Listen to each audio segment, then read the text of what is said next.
Welcome back to Bazooka Kickboxing and MMA. Today's episode powered by Hayabusa. It's all about the lost art of kick fighting. I'll give you 5 tips to be a successful kick fighter.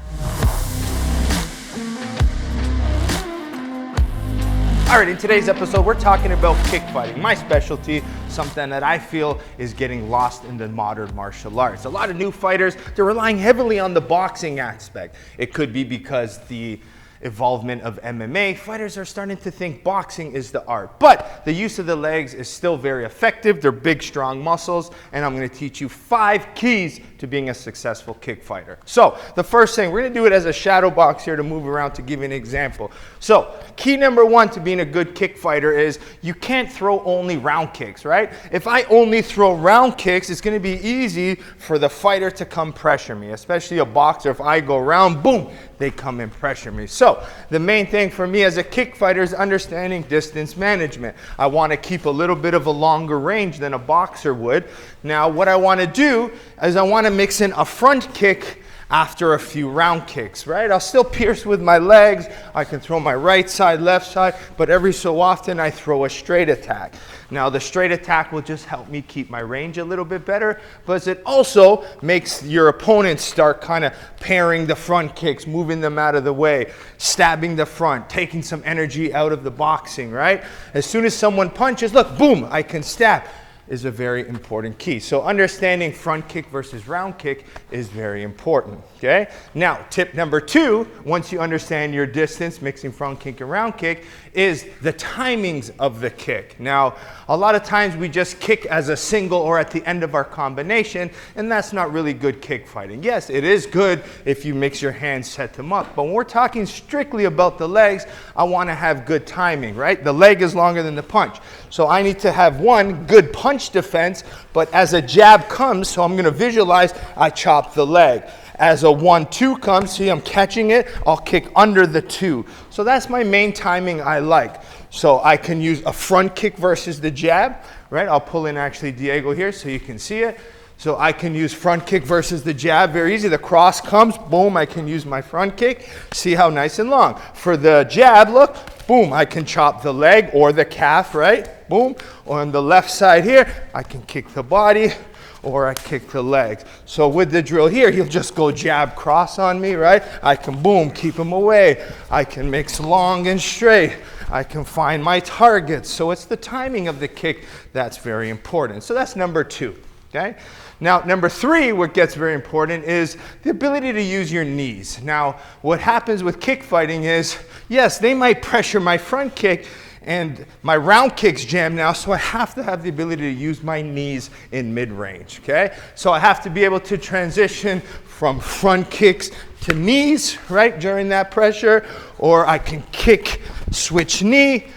I can use round kicks to knees, low kick, knee up the middle, right? What's going to happen if someone low kicks? I might get that pressure. I throw my knees. And that's also understanding distance management, which was our first key.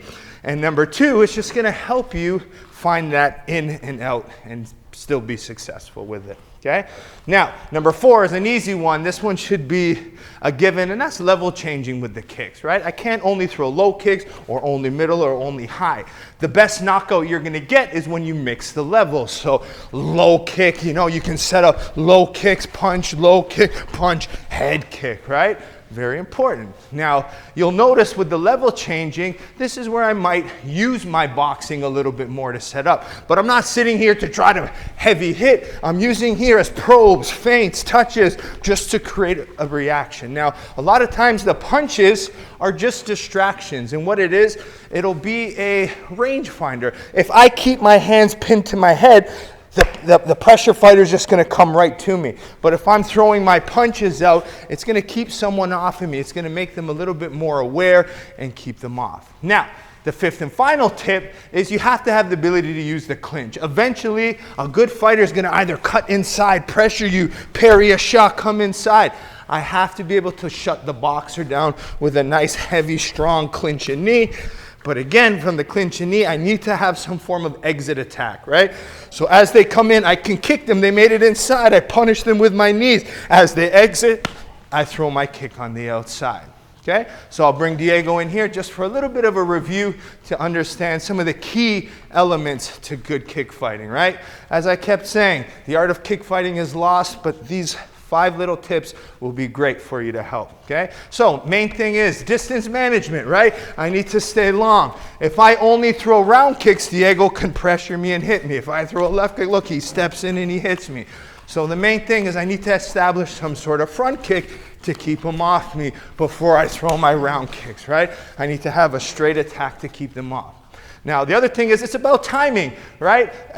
To land successfully, I gotta watch the elbows. So when Diego punches, I go and I kick. He throws his attack, I can chop. I try to get underneath the arms and I stab, front kick versus round kick. Now, as we advance a little bit down the concepts, as he's inside, I can't kick anymore, boom. So I have to have the ability to use my knees.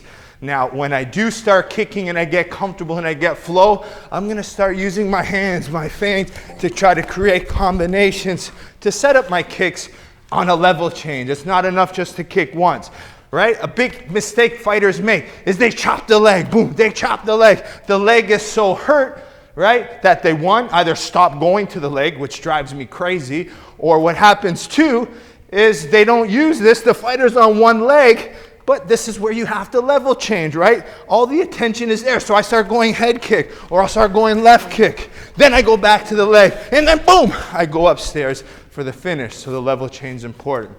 The last point to good kick fighting, I have to have the ability to clinch. If I'm throwing heavy and he's walking in, I have to have the ability to shut down the hand fight a little bit, and then create some form of exit attack. I'm gonna control the distance in all ranges. Long with my front kicks and round kicks on the outside. Inside, I start using the knees. Head to head, I got my clinch, and then I create an exit attack. So as a kick fighter, I can control the whole fight with this type of understanding, all right?